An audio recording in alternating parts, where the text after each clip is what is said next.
మీ మోకాల నొప్పులకు ఎటువంటి సర్జరీ లేకుండా ఎపియాన్ పెయిన్ క్లినిక్ అందిస్తున్న అత్యాధునిక చికిత్స. సుమన్ టీవీ ప్రేక్షకులకు నమస్తే and welcome to my show from the bottom of the heart. Movie artist association elections ప్రారంభమైంది, హడావుడంతా ప్రారంభమైంది. మంచు విష్ణు గారు కూడా నామినేషన్స్ వేసిన తర్వాత, ఆ ప్యానెల్ను ప్రకటించిన తర్వాత ఆ హీట్ ఇంకా ఎక్కువైంది. ఇప్పుడు ఎక్కడ చూసినా సరే సినిమా ఇండస్ట్రీలో ఎవరి నోట విన్నా సరే మూవీ ఆర్టిస్ట్ అసోసియేషన్ ఎన్నికల కోలాహలాన్ని గురించినటువంటి సమాచారం, దానికి సంబంధించినటువంటి విశేషాలు, కబుర్లే మాట్లాడుకుంటున్నారు. ఆ సంచలనాల గురించి మాట్లాడుకుంటున్నారు, ఆ వ్యాఖ్యల గురించి మాట్లాడుకుంటున్నారు. సో వాతావరణం అయితే చాలా హీట్ ఎక్కింది. ఈ నేపథ్యంలో ప్రధాన అభ్యర్థి అయినటువంటి మంచు విష్ణు గారు, ప్రెసిడెంట్గా పోటీ చేసినటువంటి మంచు విష్ణు గారు మనతో ఉన్నారు. విష్ణు గారు, వెల్కమ్ అండి. నమస్తే. నమస్కారం ప్రభు గారు, బాగున్నారా? బాగున్నా. మిమ్మల్ని బాగున్నారని అయితే మాత్రం అడగను, ఎందుకంటే you are looking very fit, dynamic and energetic. So మిమ్మల్ని ఆ ప్రశ్న అడగటం కరెక్ట్ కానే కాదు అసలు. Very good, you are looking very dynamic. More ever చాలా ఎనర్జెటిక్గా నిన్న మీ నామినేషన్స్ చేసినప్పుడు మీరు the way you applied yourself is really very dynamic. Congratulations. అలా కాకుండా మొన్న ప్యానల్ ప్రకటించిన రోజు కూడా మీ దగ్గర నుంచి అంత అద్భుతమైనటువంటి డెలివరీని ఎక్స్పెక్ట్ చేయాలి. Really everybody shocked. చాలా బాగా మాట్లాడారు, చాలా చక్కగా you have put across your self very nicely అనేటువంటిది అభినందన అయితే వచ్చింది. అందుకు కంగ్రాచులేషన్స్ ముందుగా. సరే, Manchu Vishnu who is very much busy with his acting అయితే ఏమి, విత్ హిజ్ ఎడ్యుకేషన్ ఇన్స్టిట్యూషన్స్ అయితే ఏమి, now is in to this ఈ ఎలక్షన్స్ దీంట్లో దిగటం అనేది how it all happened first? నాకు జనవరిలో ఇప్పుడు పేర్లు తీయకూడదు, అది కరెక్ట్ కాదు. మీకు ఇంటర్నల్గా తెలుసు ఎవరని. జనవరిలో ఇండస్ట్రీలో ఉన్న కొంతమంది పెద్దలు నన్ను మా ప్రెసిడెంట్గా నిలబడు, ఈసారి యునానిమస్గా చేద్దాం, ఎలక్షన్స్ వద్దు అన్నారు. నేను కొంచెం నసికి అలాగే అంకుల్ మాట్లాడదాం అంకుల్, ఇంకా టైం ఉంది కదా అన్న. మార్చ్ 19 నాన్నగారు పుట్టినరోజున అందరూ విష్ చేస్తూ ఆ రోజు మళ్ళీ నన్ను అడిగారు, అంకుల్ చెప్తాను అంకుల్, ఏరా పెద్దలు చెప్తుంటే నీకు రెస్పెక్ట్ లేదా, ఎన్నిసార్లు అడిగించుకుంటాను. సరే అంకుల్ మీరు ఎలా అంటే అలా చేద్దాం అంకుల్. అంటే మీకు తెలిసిందే 2015-16లో దాసర్ అంకుల్ గురుగారు యూనో నిలబడమంటే నేను అప్పుడు వద్దనింది. మీరు తెలుసు, మేమందరం మా సమక్షంలో జరిగింది అది. I was very much there. అప్పుడు వద్దనుకున్నాం. సరే, అప్పుడు అనివార్య కారణాల వల్ల పిల్లలు పుట్టారు, షూటింగ్స్లో బిజీగా ఉన్నాను. అండ్ నాన్నగారికి ఏమో నేను చేయగలనా లేదా అన్న నా నమ్మకం అప్పుడు లేదు. అది విపరీతమైన రెస్పాన్సిబిలిటీ అది. ఇప్పుడు ఆయనకు నమ్మకం కలిగింది. నేను వీళ్ళందరూ చెప్పిన తర్వాత నాన్నగారికి చెప్పడం జరిగింది. నాన్నగారు ఏకీభవించారు. సరే నువ్వు చెయ్యి అన్నారు. నీకు కాన్ఫిడెంట్ అయితే నువ్వు చెయ్యి అన్నారు. అలాగే అన్నాను. దాని తర్వాత ఇంకా మిగతా వాళ్ళు కూడా చెప్పడం జరిగింది. సో ఆ విధంగా you have taken the decision. Yes. Reluctantly you have taken or willingly? నేను చేయగలనన్న నమ్మకం ఉంది. సరే, ఇండస్ట్రీ పెద్దలు అడుగుతున్నారు, నేను చేయగలనన్న నమ్మకంతోనే కదా అడుగుతున్నారు. అండ్ ఎస్, సర్వీస్ చేయాలి, బాధ్యత నిర్వహించాలి అనే ఉద్దేశంతో నేను దిగాను. ఇప్పుడు ఆ పెద్దలు ఎవరైతే ఉన్నారో మిమ్మల్ని నామినేట్ చేయమని చెప్పి, మిమ్మల్ని నిలబడమని ఎలక్షన్స్లో ప్రెసిడెంట్గా చేయమని చెప్పేసి వాళ్ళు ఇప్పుడు మీతో ఉన్నారా? ఉన్నారు. ఆ వ్యక్తులే ఉన్నారు. కానీ వాళ్ళు బాధపడుతున్నారు ఇలా అయి ఉండకూడదని. ఎవరో చెప్పచ్చు? చెప్పకూడదు. You don't open. ఎలక్షన్స్ అయిన తర్వాత బహిరంగంగా చెప్తాను. ఓకే, ఎలక్షన్స్ అయిన తర్వాత. అయితే ఈ అనివార్యమైన పోటీ అనేటువంటిది వచ్చుద్దని మీరు ఊహించారా? లేదు. మీరు యునానిమస్గా నిలబడుతున్నానని అనుకున్నారు. ఎస్. బట్ డిక్లేర్ అనేటువంటిది అవతల ప్రకాష్ రాజ్ వైపు నుంచి వచ్చింది కదా ముందు. తను అసలు మా ఎలక్షన్స్లో తను పోటీ, మీ దగ్గర నుంచి డిక్లేర్ రాకముందే, మీ దగ్గర నుంచి ప్రకటన రాకముందే. ఇది పబ్లిక్లో రాకూడదండి ప్రభు గారు. మీకు తెలియదు ఏం లేదు. నేను పుట్టక ముందు నుంచి మీరు ఇండస్ట్రీలో ఉన్నారు. మనం అందరం ఒక కుటుంబం, ఒక రిలేషన్షిప్ ఉంది. మీతో నేను చనువుగా మాట్లాడినంతగా పొలిటికల్ జర్నలిస్ట్తో నేను మాట్లాడలేను. మీకు మన ఇండస్ట్రీలో ఎలా జరుగుతుందో, ఏం జరుగుతుందో అంతా తెలుసు మీకు.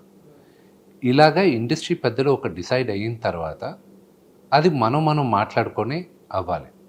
ఇది ఎవరి వల్ల ప్రకాష్ రాజ్ గారు ఈరోజు ఎవరు బినామీగా ఉంటున్నారో కూడా మీకు తెలుసు.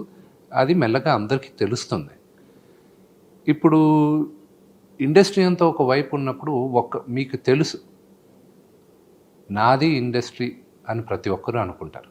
నాదే ఇండస్ట్రీ అనుకున్న వాళ్ళకి కళామ తల్లి గుణపాఠాలు నేర్పిస్తుంది. ఇప్పుడు కొంతమంది నాదే ఇండస్ట్రీ, నేను చెప్పిందే ఇండస్ట్రీ అనుకున్న వాళ్ళకి ఇది గుణపాఠంగా ఉంటుంది. ఇప్పుడు ప్రకాష్ రాజ్ అనుకుంటున్నాడా నాదే ఇండస్ట్రీ అని? ఎవరు అనుకుంటున్నారో మీకు తెలుసు. నా దగ్గర నుంచి పేర్లు మీరు ఎంత కష్టపడినా లాగలేరు. కానీ దర్ ఆర్ కొన్ని మార్పులు మాత్రం చాలా స్ట్రాంగ్గా తీసుకురావాలని అనుకుంటున్నాను. తర్వాత నెక్స్ట్ ఈ ఎలక్షన్స్లో మీ ప్రధాన ప్రచారాస్త్రం ఏంటండి? ముందు పెద్దల్ని గౌరవించాలండి. అపోజిషన్ ప్యానెల్లో కొంతమంది మా అసోసియేషన్ చారిటీ కాదు అన్నారు. మా అసోసియేషన్ ఎందుకు స్టార్ట్ చేశారు? వెల్ఫేర్ చేస్తే అది చారిటీ అవ్వదు. అది చారిటీ అవ్వదు. పెన్షన్స్ పైన ఎంతమంది నటులు బతుకుతున్నారో మీకు తెలియదు, చెప్పాల్సిన అవసరం మాకు లేదు. ఎందుకంటే మీ జర్నలిస్ట్ అసోసియేషన్ పెన్షన్ ఉందో లేదో నాకు తెలియదు. కానీ అది మీ ఇంటి సమస్య, అది మీ అసోసియేషన్ సమస్య. నా అసోసియేషన్లో నేను పెన్షన్లు ఇస్తున్నా. అది పెన్షన్లు స్టార్ట్ చేసింది కూడా నాన్నగారు, ఆయన మా ప్రెసిడెంట్గా ఉన్నప్పుడు. అది కరెక్ట్ కాదనుకున్నప్పుడు నెక్స్ట్ వచ్చిన ప్రెసిడెంట్స్ అందరూ ఆపేయాలిగా. నరేష్ గారు దాన్ని పెంచారు, ఇంకా కొంతమందిని చేర్చుకున్నారు. మళ్ళీ దాంట్లో కూడా కొన్ని లూప్ హోల్స్ ఉన్నాయి. ఆ లూప్ హోల్స్ కవర్ చేయడానికి నరేష్ గారు చాలా మంచి పని చేశారు. ఎలాగంటే ఫర్ ఎగ్జాంపుల్ ఒక ఎన్జిఓని టైఅప్ పెట్టుకొని ఇప్పుడు ఒక 10 మంది అప్లై చేశారంటే నిజంగానే ఈ 10 మందికి వర్తిస్తుందా, లేకపోతే దీంట్లో 7 మందా 8 మందా, ఆ ఎన్జిఓని నిష్పక్షపాతంగా వాళ్ళనే డిసైడ్ చేయమన్నారు. So it's open book, open challenge. ఇలాగా వెళ్ళాలి. ప్రతి ఒక్కరికి టైం కరెక్ట్గా ఉండదు. ఈరోజు 365 రోజులు నేను పని చేయొచ్చు, వచ్చే సంవత్సరం నేను 3 నెలలు కూడా పని చేయొచ్చు. ఓకే అండి. ఇప్పుడు చూడండి, నేను షూటింగ్ అంతా ఫినిష్ చేసింది లాస్ట్ ఇయర్. ఈ ఇయర్ ఆల్రెడీ మనం అక్టోబర్లోకి వచ్చేసాం. నా షూటింగ్ ఇంకా స్టార్ట్ అవ్వాల. ఇప్పుడు నాకు నా జీవనాధారం షూటింగే కదా. సో మా అందరికీ మేము చెప్పుకోలేని కష్టాలు, చెప్పుకోలేని సమస్యలు మాకుంటాయి.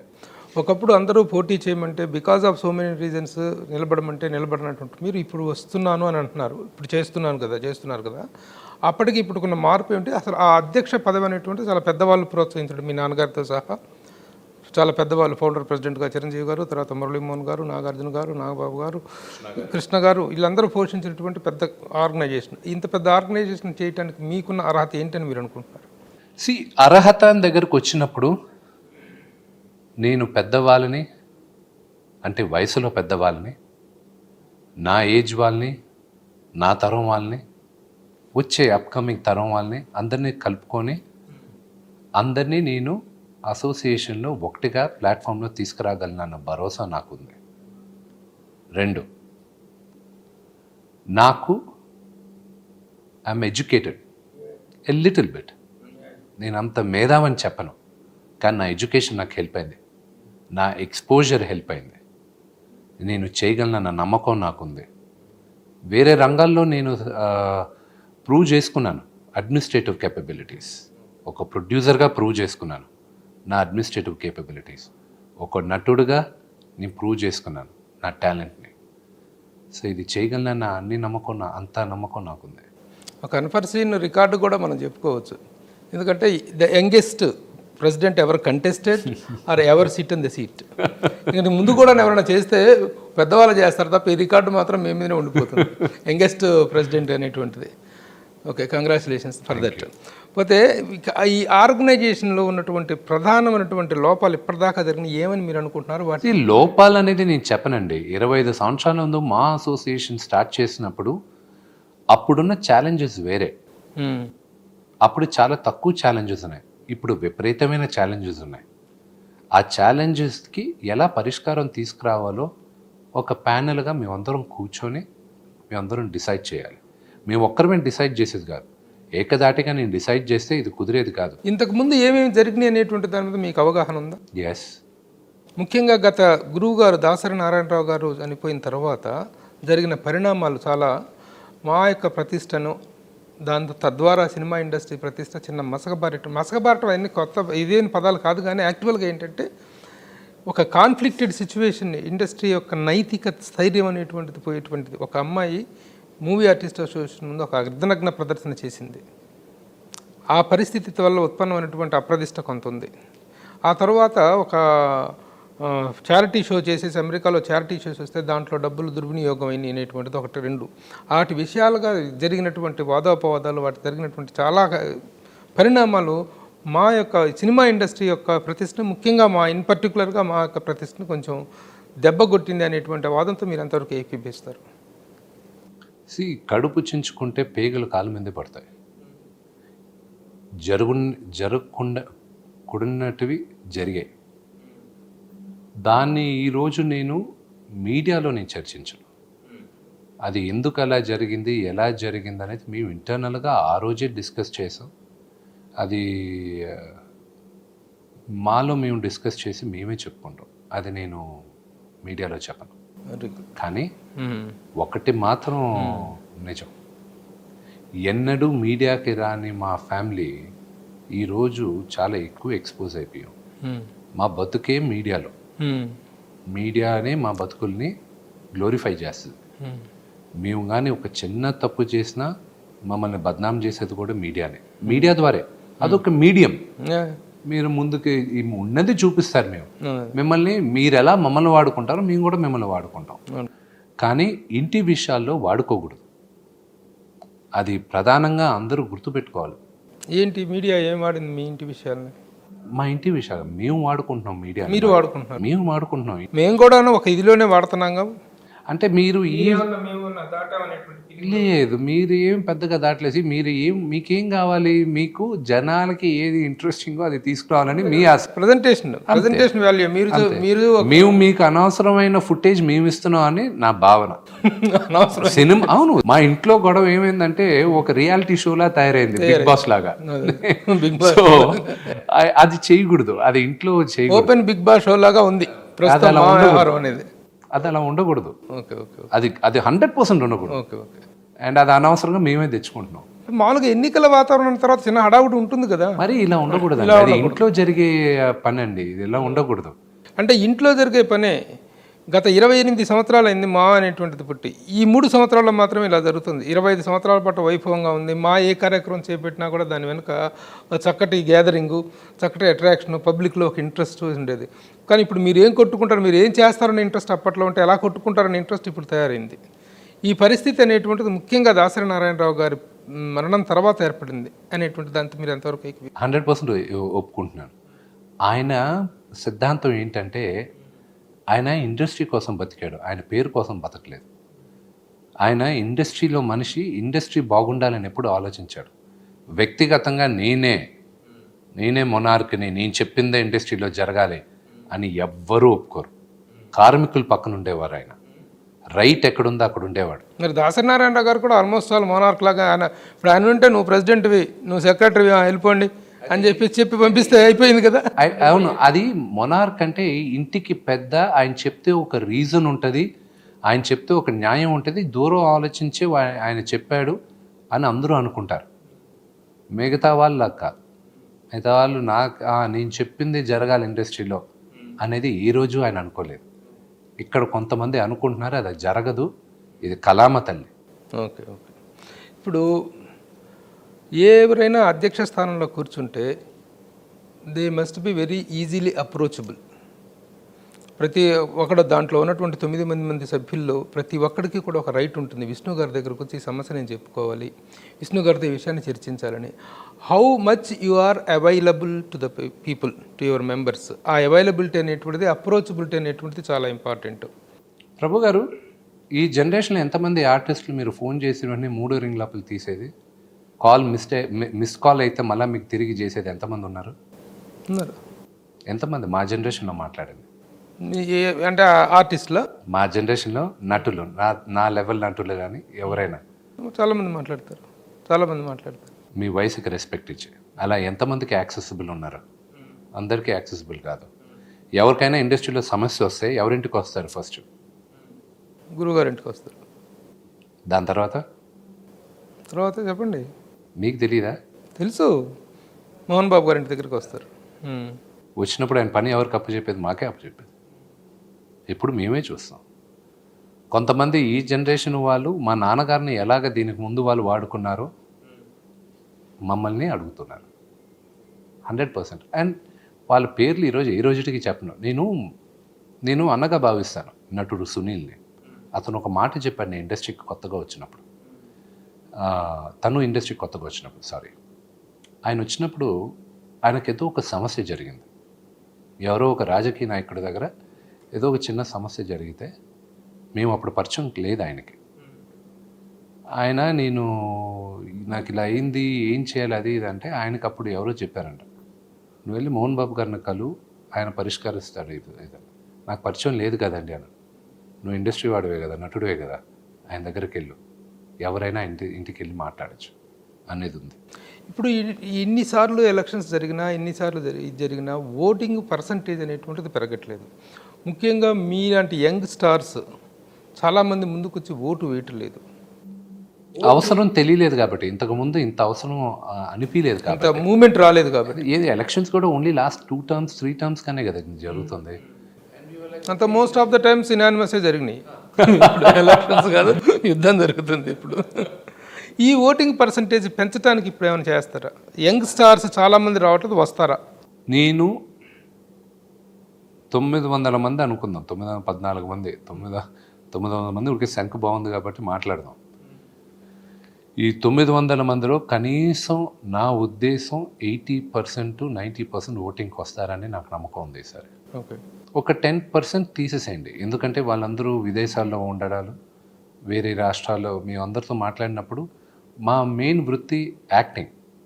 సో ఆ పని పైన ఒక 10 to 15% అని తీసుకోండి. ఒక 100-150 మంది దాకా మేము మాట్లాడిన వాళ్ళు వేరే విదేశాల్లో ఉన్నారు, కొంతమంది వేరే రాష్ట్రాల్లో ఉన్నారు షూటింగ్ల పైన. ఇప్పుడు కొంతమంది వస్తున్నారు. ఇప్పుడు నా అత్యంత ఆత్మీయుడు ఒక నటుడు ఉన్నాడు, అతను దుబాయ్లో షూటింగ్ చేస్తున్నాడు. I'm coming for you man అన్నాడు. ఆ మాట చాలు. సో అతను సొంత డబ్బుతో అతను షూటింగ్ ఒక రోజు వేరే షెడ్యూల్ మార్చుకొని వస్తున్నాడు అతను. అలా వచ్చేవాళ్ళు ఉన్నారు. సరే, ఒక యుద్ధ వాతావరణాన్ని తలపించేలాగా జరుగుతున్నట్టు, ఒక జనరల్ ఎలక్షన్ తలపించేలాగా జరుగుతున్నట్టు ఈ ఎన్నికల్లో, ఆ ఎన్నికల్లో జరిగినట్టుగానే తైలాల పంపకాలు, ఆ ఎన్నికల్లో జరిగినట్టుగానే పార్టీలు, మందు పార్టీలు, ఇవి అన్నీ జరుగుతున్నాయనేటువంటి ఒక ప్రచారం జరుగుతుంది. ఇది ఎంతవరకు నిజం? అదంతా బ్లడీ రూమర్ అండి. అది ఎండడానికి బాగుండదు కదా అని చెప్పుకుంటున్నారు, కానీ ప్రాక్టికాలిటీ మందు పార్టీలు ఇవన్నీ నేను తాగను. సో నాకు ఎవరైనా వచ్చి నాతో కూర్చొని నాకు గ్యారంటీ నా ఇంట్లో డ్రింక్స్ ఉన్నాయి. నేను తాగను, కానీ మా ఇంట్లో డ్రింక్స్ ఉన్నాయి. మా ఇంటికి ఎవరైనా వస్తే వాళ్ళకి డ్రింక్ పోయడానికి. ప్రతి ఇండస్ట్రీలో తాగనని మాత్రాన గొప్పోడేం కాదు, చెడ్డోళ్ళేం కాదు. అది ఎవరెవరికి ఒక్కొక్క టేస్ట్ ఉంటుంది. Everybody will have their evening SIP. నాకేమో విపరీతంగా చాక్లెట్లు, బిస్కెట్లు అంటే ఇష్టం. అవి ఎక్కువ తింటే అది మంచిది కాదు, ఎక్కువ తాగినా ఎవరికి మంచిది కాదు. సో ఏది ఎక్కువ చేసినా అది మంచిది కాదు. సో ఈ మందు పార్టీలు ఏవో పంచిపెడుతున్నారు అవనేది సిల్లి. ఒక ఫ్యామిలీలో అదంతా జరిగేది కాదు. మీతో పాటే ప్యానెల్లో మీ ప్యానెల్కి అవతల అపోజిట్ ప్యానెల్కి కాకుండా మధ్యలో ఒక వ్యక్తి పోటీ చేస్తున్నాడు, ఒక ఆసక్తికరమైన వ్యక్తి, జనరల్ సెక్రటరీ పోస్ట్కి. బండ్ల గణేష్ అనేటువంటి వ్యక్తి. ఆ బండ్ల గణేష్ అనే వ్యక్తే చేసినటువంటి కామెంట్, మందు పార్టీలు ఇస్తున్నారు, తాయిలాలు పెడుతున్నారు, అవి చేస్తామంటారు, ఇవి చేస్తామంటున్నారు, వాగ్దానాలు చేస్తున్నారు, హైదరాబాద్కు సముద్రాన్ని తెస్తామంటున్నారు, ఇలాంటి ప్రామిసులన్నీ చేస్తున్నారు, ఎవరి మాటలో నమ్మద్దు, నా మాటలే నమ్మండి అని చెప్తున్నాడు అతను. దీంట్లో అదంతవరకు మీరు ఏకీపిస్తారు? బండ్ల గణేష్ గారంటే ఇండస్ట్రీలో 900 మందికి ఆయన అంటే ఇష్టం. ఆయన్ని ఎవ్వరు అతని ఇష్టం లేదు అని చెప్పేవాడు ఎవడో ఉండడు. అందరికీ ఆయన మాట్లాడతారు, మాట్లాడే స్వేచ్ఛ ఆయనకుంది, ఆయన మాట్లాడచ్చు.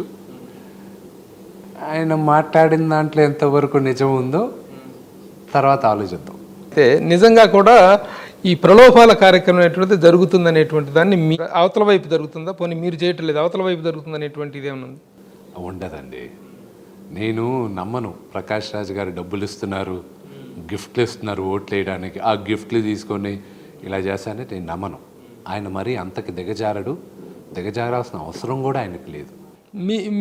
మీ ప్రచార శైలి ఏంటి చెప్పండి? మీరు ఎలా ప్రచారం చేస్తున్నారు? ఎందుకంటే ఈసారి తెలుగు నటుల ఆత్మగౌరవం కోసం అందరూ నా ప్యానెల్ని నన్ను ఎన్నుకోవాలి అనే స్లోగన్ నాది. తెలుగు నటుల ఆత్మగౌరవం ఎక్కడ పోయిందని చెప్పేసి, ఎక్కడ జారిపోయిందని చెప్పేసి మీరు అనుకుంటున్నారు? ఏమని? లాస్ట్ 3 termsగా కొంచెం ఇష్యూస్ జరుగుతున్నాయని, అందుకే ఆటి విషయం అది ఆత్మగౌరవం అనేటువంటిది ఇక్కడ మెయిన్ ప్రధాన ఎజెండా. 100%. ఏమంటే మీరు ఫ్రాంక్గా అడగండి. కెమెరా ముందు బహుశా చెప్పకపోవచ్చు, ఇండస్ట్రీలో ఉన్న ప్రతి డైరెక్టర్ని అడగండి, ప్రతి యాక్టర్ని అడగండి, అందరికీ ఇలా ఎలక్షన్స్ జరగడం ఇష్టం లేదు. ప్రతి ప్రొడ్యూసర్కి ఇష్టం లేదు. చాలామందికి లేదు, ఈవెన్ మాకు కూడా లేదు. నేను కూడాను ప్రెస్ మీట్లో ప్రకాష్ రాజ్ గారితో మాట్లాడిన తర్వాత మీ దగ్గర మాట్లాడినా why can't it be unanimous అనేటువంటి అడుగుతుంది. ఎందుకంటే ఒక ఫ్యామిలీ లాంటిది కదా అని. కానీ it has gone, it's gone too forward you know. So అలా అనేది తెలుగు నటుల ఆత్మగౌరవమే అండి. ఇది తెలుగు నటుల ఆత్మగౌరవం కోసమే. నేను ఇప్పుడే చెప్పాను, నేను గెలిచిన తర్వాత పెద్ద మనసు చేసుకొని కొంతమంది పెద్దలు, ఎవరో ఒక్కరో ఇద్దరో ప్రకాష్ రాజ్ గారిని నిలబెట్టిన పెద్దలు, నేను గెలుస్తాను ప్రభు గారు, నేను గెలుస్తాను, ఆ నమ్మకం నాకు ఉంది. నేను గెలిచిన తర్వాత వాళ్ళు పెద్ద మనసు చేసుకొని అందరూ కలవాలి ఇండస్ట్రీలో, వాళ్ళు పెద్ద మనసు చేసుకోవాలి. అది that's the only aim. Prakash Raj గారిని నిలబెట్టిన పెద్దలు అంటున్నారు. ఎవరు అనుకుంటున్నారు ఆ నిలబెట్టిన పెద్దలు? ప్రకాష్ రాజ్ నిలబడ్డారా, నిలబెట్టబడ్డాడా అని మీరు అనుకుంటున్నారు? నిలబడారా, నిలబెట్టారా, ఆ క్వశ్చన్స్ కన్నిటికీ ఆన్సర్ మీకు బాగా తెలుసు. మాకు తెలిస్తే ఏంటి ప్రయోజనం? మీ ద్వారా వస్తే కదా ఒక నిజం. My opinion is not valid sir. Me opinion కాదు, ఇండస్ట్రీలో మీకు జరిగేటివి మీకు తెలియకుండా జరుగుతాయి. ఇండస్ట్రీలో నాకు తెలియనట్టు కూడా మీకు బాగా తెలుసు. అంటే అందరు జర్నలిస్టులకు తెలుసు అని నేను చెప్పను, కానీ మీకు తెలియకుండా ఇండస్ట్రీలో ఏది జరగదు. మిమ్మల్ని సూటిగా ఒక ప్రశ్న అడుగుతున్నాను. ఇప్పుడు ఉన్నటువంటి ఈ వాతావరణంలో ప్రత్యక్షంగా నిలబడుతుంది మంచు విష్ణు అండ్ ప్రకాష్ రాజ్ అయితే, ప్రచ్ఛన్నంగా నిలబడుతుంది మోహన్ బాబు గారు అండ్ చిరంజీవి గారు అనేటువంటి ఒక అభిప్రాయం, ఒక ఇది కూడా ఉంది. ఇది ఎంతవరకు నిజం? దీని పట్ల మీ విశ్లేషణ ఏంటి? No comment. ఓకే. కానీ నా మేనిఫెస్టో వచ్చిన తర్వాత, నా మేనిఫెస్టో రిలీజ్ చేస్తాను నేను, ప్రాబ్లీ నెక్స్ట్ వీక్ రిలీజ్ చేస్తాను. రిలీజ్ అయిన తర్వాత చిరంజీవి అంకుల్, పవన్ కళ్యాణ్ గారు అందరూ, నేను నా మేనిఫెస్టో కరెక్ట్, వాళ్ళందరూ కోరేదేంటి, మా అసోసియేషన్ బాగుండాలనేగా. ఆ భరోసా నేను ఇస్తాను నా మేనిఫెస్టో ద్వారా, అండ్ వాళ్ళు నాకే ఓటేస్తారు వచ్చి. పవన్ కళ్యాణ్ గారి ప్రస్తావన వచ్చింది, చిరంజీవి గారి ప్రస్తావన వచ్చింది కాబట్టి మొన్న రిపబ్లిక్ అనే cinema audio function pre release ఈవెంట్లో పవన్ కళ్యాణ్ గారు మాట్లాడుతూ నాన్నగారి ప్రస్తావన తీసుకొచ్చారు. అది రాజకీయంగా ప్రకంపనలు సృష్టిస్తుంది. సినీ రాజకీయ రంగాల్లో పవన్ కళ్యాణ్ గారు అక్కడ చేసినటువంటి వ్యాఖ్యలు అనేటువంటిది. ఆ వ్యాఖ్యల్లో నాన్నగారి ప్రస్తావన, మోహన్ బాబు గారి ప్రస్తావన కూడా తీసుకొచ్చారు. ఆయన మిమ్మల్ని బ్యాడ్గా ఏమి మాట్లాడారా అనేటువంటిది అది మీరు డిసైడ్ చేసుకుంటారు, అని నేను ఏమంటలేదు. అది అయితే ఆయన చేసిన కామెంట్స్ మీద మీ కామెంట్స్ ఏంటి? నేనేం కామెంట్ చేయను. ఆయన అది ఆ కామెంట్స్కి కరెక్ట్గా రిప్లై ఇవ్వాల్సింది నాన్నగారు. అది బట్ అది ఎక్కడి నుంచో ఎక్కడికి వెళ్ళి అది ఇది చాలా అగ్లీగా టర్న్ అయింది.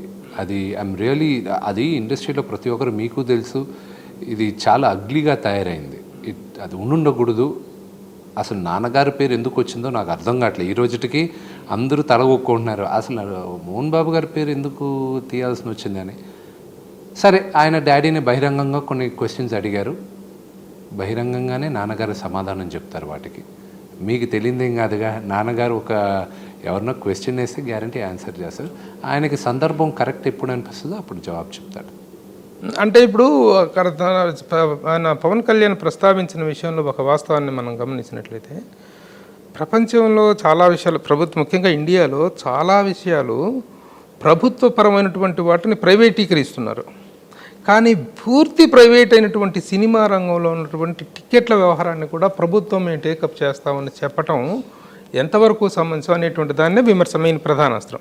దాన్ని మీ మోహన్ బాబు, మా డాడీ నాన్నగారి మీదకి చేస్తూ, మోహన్ బాబు గారు ఇలాంటి విషయాల్లో మీరు కనుక సైలెంట్గా ఉన్నట్లయితే రేపు మీ స్కూల్స్ కూడాను లాగేసుకునే, మీది ప్రైవేట్ స్కూలు, దానిలో ఫీజులు కూడా మేము వసూలు చేసి మీకు ఫీజులు రిటర్న్ ఇచ్చేస్తాము, తర్వాత ఇస్తామనేటువంటి పరిస్థితి వస్తుంది కదా, మీ బోటోలు స్పందించాలి ఇలాంటి సమస్యలు వచ్చినప్పుడు అనేటువంటిది ఆయన లేవనెత్తినటువంటి విషయం. ఆ విషయం మీద స్పందించడానికి ఏముంది, దానికి మీరు స్పందించడానికి ఏముంది దాంట్లో? ఆ క్వశ్చన్స్ అనేటివి నాన్నగారు చెప్తారు, కానీ అక్కడ గవర్నమెంట్ ఏం చేస్తుందో పూర్తి అవగాహన ఎవరికైనా ఉంటే ఆ క్వశ్చన్ వేయరు. జియో నంబర్ 1717A అది ముందు చదవాలి. రెండోది వచ్చి ఇంజనీరింగ్ కాలేజ్ ఫీజు గురించి ముందు అవగాహన తెచ్చుకోండి. దీనికి ముందు ఎంత ఉన్నింది, ఇప్పుడు ఎంత ఉందని. Private school act AP government తీసుకొచ్చింది, దాని గురించి కూడా అవగాహన తెచ్చుకోండి. అప్పుడు మీకే అర్థం అవుద్ది ఆ క్వశ్చన్ మీరు వేయచ్చా లేదా అని. నేను పవన్ కళ్యాణ్ గారిని అడగట్లే, మీకు చెప్తున్నా. అవన్నీ యాక్ట్స్ ఒకసారి తెచ్చుకోండి, అప్పుడు మీకే అర్థం అవుద్ది. ఇప్పుడు ప్రైవేట్ టికెట్స్ గురించి అంటారా, అదొక 15 minutes పడుతుంది నేను ఎక్స్ప్లెయిన్ చేయాలంటే. కానీ అది వస్తే బాగుపడేది ఎవరంటే, ఎవరికి హెల్ప్ అవుతుంది, బాగుపడేది కానీ ఎవరికి హెల్ప్ అవుతుందంటే ప్రజలకే హెల్ప్ అవుతుంది. ప్రైవేట్ ప్లేయర్స్ డబ్బులు సంపాదించుకునేది ఒక డిస్ట్రిబ్యూటర్కి వెళ్ళట్లేదు, ప్రొడ్యూసర్కి రావట్లేదు. ప్రైవేట్ టికెట్ వాళ్ళు చేసేది అది మేజర్గా వాళ్ళకి వెళ్తుంది. వాళ్ళ వాల్యుయేషన్స్ చూడండి, look at their valuations, huge valuations. ఆ వాల్యుయేషన్స్ ఎవరి వల్ల వస్తున్నాయి? ఆడియన్స్ వల్ల వస్తున్నాయి. డబ్బులు ఎవరు ఇస్తున్నారు? ఆ ఆడియన్స్ ఇస్తున్నారు. అది సినిమా తీసేవాడికి వెళ్ళట్లేదు, నటించిన వాడికి వెళ్ళట్లేదు, సినిమా కొన్నవాడికి వెళ్ళట్లేదు, మిగతా వాళ్ళకి వెళ్తుంది. సో ఇది అంతే కదా, it's a huge different subject. దాని గురించి మాట్లాడాలంటే నాకు అవగాహన ఉంది, నాకన్నా బెటర్ అవగాహన తెలుగు ఫిలిం ఛాంబర్ ఆఫ్ కామర్స్కి వాళ్ళకుంది. నిన్న కూడా మీరు ప్రస్తావించారు ఆ వ్యాఖ్యలతో మాకు ఎలాంటి సంబంధం లేదు, chamber has taken the. Yes, నేను ఇండస్ట్రీ తరపునండి, ఇండస్ట్రీ తరపున మేము అద్దాల మేడలో ఉంటాం, నటులందరూ అద్దాల మేడలో ఉంటాం. మేము ఏది మాట్లాడినా, ఇప్పుడు ఫర్ ఎగ్జాంపుల్ ఎవరో ఒకరు మాట్లాడడానికి ఒక సబ్జెక్ట్ గురించి ఒక నటుడు, ఒక రెస్పెక్టబుల్ నటుడు మాట్లాడితే దానికి రిపకర్షన్స్ ఉంటాయి, విజిబిలిటీ ఉంటుంది. ఒకరు వినే బదులు 100 మంది వింటారు దాన్ని. ఆ పవర్ నటులుగా మాకుంది, కొంతమంది పాపులర్ డైరెక్టర్స్కేనే ఉంది. అలా ఉన్నప్పుడు అది నా ఒక్కడికే కాదు, నేను కానీ పొరపాటున ఏమైనా మాట్లాడితే నా ఒక్కడిని ఎఫెక్ట్ చేయదు, మొత్తం నా ఫ్యామిలీ మొత్తాన్ని ఎఫెక్ట్ చేస్తుంది. సో ఇప్పుడు జరిగింది అదే. సో అందుకే Telugu film chamber of commerce, producers guild అందరూ అది ఆయన అభిప్రాయంగా మేమందరూ ఏకీభవించాం, మాకు బాగానే జరుగుతుందన్న ఉద్దేశంలో మళ్ళీ స్టేట్మెంట్లు ఇచ్చేశారు కదా. సో నేను తెలుగు ఫిలిం ఇండస్ట్రీ తరపున నేనున్నా. సో మీరు అడగాల్సింది ఏంటంటే ప్రకాష్ రాజ్ గారిని, జీవిత గారిని, వాళ్ళు తెలుగు ఫిలిం ఇండస్ట్రీ తరపున ఉన్నారా లేదా ఆయన తరపున ఉన్నారా? మీరు జగన్ ప్రభుత్వం రాకముందు చంద్రబాబు నాయుడు గారు ఎలక్షన్స్కు ముందు మోహన్ బాబు గారు చాలా తీవ్ర స్థాయిలో చంద్రబాబు గారిని విమర్శించారు. ఫీజు రీఎంబర్స్మెంట్స్ విషయంలో చాలా ఇది చేస్తున్నారని చెప్పి, ఇవ్వట్లేదని చెప్పేసి ధర్నాలు అవన్నీ జరిగినాయి. ఇప్పుడు జగన్ గారి ప్రభుత్వం వచ్చిన తర్వాత మీకు తెలియదు ఏంటంటే తెర వెనకానే ఎంత జరిగిందో మీకు తెలీదు. మేము బయట తిరగలేకపోయాం, మా వాళ్ళందరూ రౌడీ షీటర్స్లో ఎత్తి లోపలేశారు. దాని వెనకాల ఒక 6 నెలలు మేము అనుభవించిన టార్చర్ మీకు తెలీదు. మీకు ఓన్లీ చేసిన ఒక ధర్నా ఒకటే కనిపిస్తుంది, దాని వెనకాల జరిగిన ఎంత మానసికంగా మేము ఇబ్బంది పడామో, అసలు ఆ ఏరియాలో మేము స్ట్రాంగ్ హోల్డ్ కాదు అని ప్రూవ్ చేయడానికి మా వాళ్ళు ఎంతమంది పైన కేసులు నమోదయ్యాయో, ఎంతమంది లోకల్ రాజకీయ నాయకులు అక్కడ ఓవర్ యాక్షన్ చేశారో దాన్ని తట్టుకొని నిలబడి ఈరోజు ఉన్నాం. నాన్నగారు రాజకీయానికి దూరంగా ఉన్నారు, చాలా దూరంగా ఉన్నారు, లాగారు ఆయన్ని, బహిరంగంగా లాగారు. మీకు పబ్లిక్కి తెలిసింది బహిరంగంగా కొన్నే, తెలియంది చాలా జరిగాయి ఆయన బయటకు రావడానికి. సరే, వాట్ ఎవర్ ఇట్ ఈస్, ఆ టైంలో ఫీజు రీఎంబర్స్మెంట్ విషయంలో మీరు మీ ఫ్యామిలీ ఎలా సఫర్ అయింది, దాన్ని ఎంత సఫికేట్ చేశారనేటువంటిది అది వేరే విషయం. ఫీజు రీఎంబర్స్మెంట్స్ అప్పుడు విపరీతంగా విమర్శలు, ప్రతి విమర్శలు జరిగింది. కానీ జగన్ గారి ప్రభుత్వం వచ్చిన తర్వాత, జగన్మోహన్ రెడ్డి గారు అధికారంలోకి వచ్చిన తర్వాత మళ్ళీ ఆ ఫీజు రీఎంబర్స్మెంట్స్ విషయంలో ఇంకా నోరెత్తడానికి కూడా లేనటువంటి ఇది జరుగుతుంది, ఆ ఎంబార్స్మెంట్ జరగట్లేదు. మీరు అడగటానికి కూడా అమ్మ ఒడి స్కీమ్ ఉంది తెలుసా, అది డైరెక్ట్గా మదర్స్ అకౌంట్కే వెళ్ళిపోతున్నాయి డబ్బులు. ఇప్పుడు దాకైతే ఇన్స్టాల్మెంట్లో, ఇప్పుడు దాకైతే లేదు. అంతేగా, అదే కదా రీఎంబర్స్మెంట్, అదేగా అమ్మఒడి స్కీమే అది. So you are happy with what's happening with the Jagan government as far as the school education? See, there is a lot of debate. ఇప్పుడు ఆ ఎడ్యుకేషన్ పాలసీ గురించి ఏంటంటే నాకు స్వేచ్ఛ ఉంది, నేను డిస్కస్ చేసే స్వేచ్ఛ ఉంది. ఇది కరెక్ట్ ప్లాట్ఫామ్ కాదు, దట్స్ ఎ లాంగ్ డిబేట్. అది ఎడ్యుకేషన్ గురించి, ఎంటర్టైన్మెంట్ గురించి మీరు ఏదైనా డిబేట్ చేయండి, నేను 100% డిబేట్ చేశాను. ఓకే, దట్ అది మీతో కంపీట్ చేసి మాట్లాడాలి, డిబేట్ చేయాలంటే మేము చాలా నేర్చుకున్నాం. ఎందుకంటే దానికి సంబంధించిన లోతుపాతులు తెచ్చినట్టు education is to the way you are running the institutions. నాకు కొంత వచ్చండి, మిగతా వాళ్ళు రోజు నేర్చుకుంటున్నాను. నేను కూడా everyday is a new lesson. So నేను నేర్చుకుంటూనే ఉన్నా. ఎడ్యుకేషన్ ఇన్స్టిట్యూషన్ రన్ చేస్తున్న విధానం అవి చెప్తుంటే నిజంగా మేము చూసాం. కొన్ని సందర్భాల్లో వచ్చి చాలాసార్లు అక్కడ కానీ ఇక్కడ కానీ వచ్చి చూసాం. చాలా అద్భుతంగా ఉంటుంది, చాలా సిస్టమేటిక్గా ఉంటుంది. మాకు చాలా ఆశ్చర్యకరమైన విషయంలో మిమ్మల్ని ఓపెన్గా అభినందించేది ఏంటంటే the way you are organizing the institutions in such a way. ఎంత కార్పొరేట్ స్టైల్గా, ఎంత డిసిప్లైన్గా, ఎందుకంటే డిసిప్లైన్గా మారు పేరుగా మోహన్ బాబు గారిని చెప్పుకుంటాం.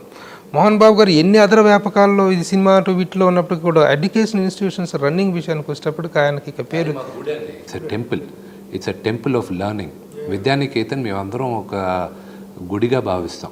మీ ప్యానెల్లో అందరూ 20 ఎగ్జిక్యూటివ్ మెంబర్స్ అందరి గురించి కాదు, ఈచ్ అండ్ ఎవరీ పర్సన్ గురించి మీరు చెప్పారు. ముఖ్యంగా మీకు చేదోడు ఓదోడుగా ఉండేటువంటి ప్రధానమైనటువంటి వ్యక్తి ప్రధాన కార్యదర్శి, general secretary, that is Raghubabu గారు. రఘుబాబు గారి ఎంపిక మీద రఘు గారి మీరు అసలు ప్యానల్ని తీసుకోవడానికి చేసిన ఎక్సర్సైజ్ ఏంటండి? అందరికీ యాక్సెసిబుల్గా ఉండాలి, అందరూ సలహాలు కావాలి, వాళ్ళ మేధస్సు నాకు కావాలి, ఆఫీస్ బేరర్స్లో ఉన్న ప్రతి ఒక్కరు మేధస్సు కావాలి, నేను చెప్పిన దానికంతా ఏకీభవించిన వాళ్ళు కావాలి నాకు.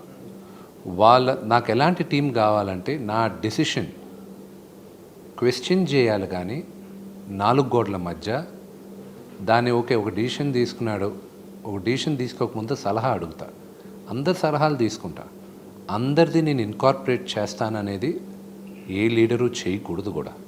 అందరి సలహాలు తీసుకోవాలి, దాంట్లో మంచివి తీసుకోవాలి, కన్విక్షన్తో అతని డిసిషన్ అతన్ని తీసుకుని వెళ్ళాలి. That is what the teams captain is. Okay, అందరూ అనుకున్నారు, అందరూ ఏకదాటిగా నేను అనుకున్న నా విజన్కి అందరూ అలైన్ అయ్యి ఉన్నారు. సో వాళ్ళందరూ దాన్ని ఎలా అమలుపరచాలి అనే ఉద్దేశంతో వెళ్తారు. ఐఎమ్ ఎ స్పోర్ట్స్ పర్సన్ ప్రభు గారు. నేను ఇండియాకు కూడా రిప్రజెంట్ చేశాను బాస్కెట్బాల్లో. నా క్యాప్టెన్ ముందు గేమ్ ముందు ఎలా డిసైడ్ చేస్తారో మా కోచ్ క్యాప్టెన్ మేమందరం ఆ గేమ్ ఆడతాం, కానీ మధ్యలో ఇంప్రూవైజ్ చేయాల్సి వస్తుంది. ఎందుకంటే ఆ సిచ్యువేషన్ తగ్గట్టు ఇంప్రూవైజేషన్ చేసేటప్పుడు క్యాప్టెన్ చెప్పింది గుడ్డిగా నమ్ముతాం. Winning or losing is secondary, కానీ క్యాప్టెన్ చెప్పిన డెసిషన్ కానీ నేను కానీ వ్యతిరేకించాను అనుకోండి గేమ్ మధ్యన, అక్కడే ఓడిపోయాం మేము.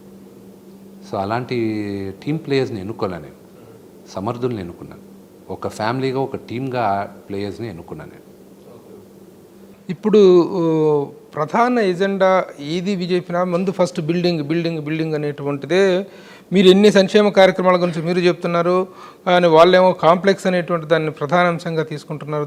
దాంట్లో క్వశ్చన్ ఏముంది, నేను కట్టించేస్తానని చెప్పాను కదా బిల్డింగ్. అది 3 ఏరియాలు చూసుకున్నాం మేము. చిత్ర పరిశ్రమకు అందుబాటులో అంటే ఫిలిం నగర్ కదా. ఇప్పుడు చిత్ర పరిశ్రమ ఎక్కడుంది అనుకుంటున్నారు మీరు?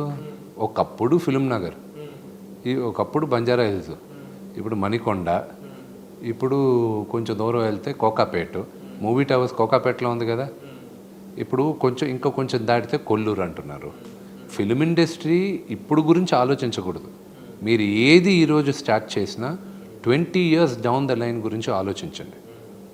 ఎనీథింగ్ ఇప్పుడు నా తరం కోసం ఇప్పుడు సొల్యూషన్ ఏంటి అని ఆలోచించకూడదు. ఇప్పుడు ఓకే ఇది, కానీ what is the long term solution, దాని గురించి ఆలోచించాలి. సో అది ఆలోచిద్దాం మనం. మీరు సొంత డబ్బులతో కడతానని చెప్పేసి అన్నారు, ఎందుకు సొంత డబ్బులతో కట్టాల్సిన అవసరం ఏంటి? మీరు అన్నారుగా ప్రతి ఒక్కరు బిల్డింగ్ బిల్డింగ్ బిల్డింగ్. అసలు బిల్డింగ్ మెయిన్ సమస్య కాదు, there are lot more things. అది నేను చెప్పిన అజెండాలో ఉన్నాయి, ఇంకా మోస్ట్ ఇంపార్టెంట్ థింగ్స్ ఉన్నాయి. బిల్డింగ్ అనేది ప్రతి ఒక్కరు అడుగుతున్నారు. నేను ఎప్పుడో చెప్పాను 25% ఇస్తానని. 6 సంవత్సరాలు అయిన తర్వాత కూడా ఇంకా దాని గురించి మాట్లాడుతున్నారు. సరే కావాలి కదా బిల్డింగు, చేద్దాం. ఇండస్ట్రీలో అందరూ అనుకుంటే ఎంతసేపు పని, అది మీకు కావాలి కదా, చేసేద్దాం. మూవీ ఆర్టిస్ట్ అసోసియేషన్ బిల్డింగ్ అనేటువంటిది విష్ణు హయాంలో ఒక పూర్తి ఫుల్ ప్లెడ్జ్డ్ ఇదిగా చేతిలోకి వస్తుంది అనేటువంటిది మనం ఆశించవచ్చా? నా హయాంలో గ్యారంటీ స్టార్ట్ చేస్తాను. అది ప్రాక్టికల్ రీజన్స్ వల్ల 2 సంవత్సరాలు అవ్వదు, అది మీకు తెలుసు. ఒక బిల్డింగ్ కట్టాలంటే అది అంత ఈజీగా రాదు. పర్మిషన్స్, ప్లాన్లు అంతా చేయడానికే 6 నెలల నుంచి 8 నెలలు పడుతుంది. సార్ 1 year తీసుకుందాం, the way we all work. 1 year అయిన తర్వాత 1 yearలో బిల్డింగ్ కంప్లీట్ అవ్వదు, కానీ స్టార్ట్ అవుతుంది. నేను స్టార్ట్ చేస్తాను, అది నెక్స్ట్ టర్మ్లో ఎవరున్నా సరే నేను అది కంప్లీట్ చేస్తాను.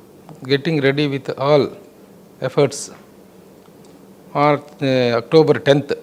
ఆనెస్ట్ ఎఫర్ట్స్తో అక్టోబర్ 11th ప్రెసిడెంట్ సీట్లో విష్ణు గారిని చూడాలని ఆశిస్తూ అభిలషిస్తూ thank you very much for sparing time. Thank you. నమస్తే.